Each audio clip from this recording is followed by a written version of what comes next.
Bombo Business News.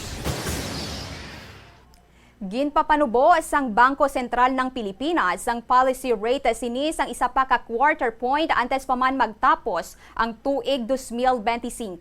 Ini para pabaskugon ang nagahina nga ekonomiya sa tunga sang lapnagon nga korupsyon sa pungsod nga nagarason sa paghina man sa paggasto sang gobyerno kag nagapahina sa kumpiyansa sang publiko. Sa ginpagwa nga desisyon sang Monetary Board nagnubo sa 4.5% ang overnight borrowing rate nga nagapanguna nga ginabasehan sang lending cost sang mga lending cost sang mga bangko. Tungod sini ang interest rates sang BSP sa sulod sang masobra 3 ka tuig naglabot na sa 2 percentage points ang kabug-usan nga ginubo. Wala naman na punggan ang padayon nga paggina sang piso kontra dolyar kag naglabot ini sa bag-o nga record low nga 59.22 ukon 59 pesos and 22 centavos sini nga semana. Nagalaom ang BSP nga malapit na matapos ang ila kampanya sa pagpanubo sang interest rates, pero kung may ara liwat nga isa pa ka rate cut, posible nga ini nga ulihi o kung ini na ang ulihi nga pagbuhin sang BSP sa interest rate.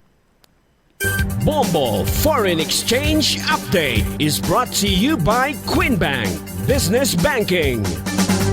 Ini nga exchange rate ang ginbase sa closing transactions ang Bankers Association of the Philippines o kon BAP kag sa Bangko Sentral ng Pilipinas o kon BSP kahapon isang hapon, Desyembre 12. Wala sang transactions kada weekend kag magabalik ini sa Lunes nga adlaw, Desyembre 15. Para sa aton nga reference rate, 59 pesos and 7 centavos ang baylo sang isa ka US dollar, 7 pesos and 59 centavos ang baylo sang isa ka Hong Kong dollar, 45 pesos and 75 centavos ang baylo sang isa ka Singaporean dollar, 15 pesos and 75 centavos ang baylo sang isa ka Saudi Riyal, kag 69 pesos and 37 centavos ang baylo naman sang isa ka euro. Sa liwat, ginkuha ini nga exchange rate nagikan sa Bankers Association of the Philippines o kon BAP kag sa Bangko Sentral ng Pilipinas o kon BSP.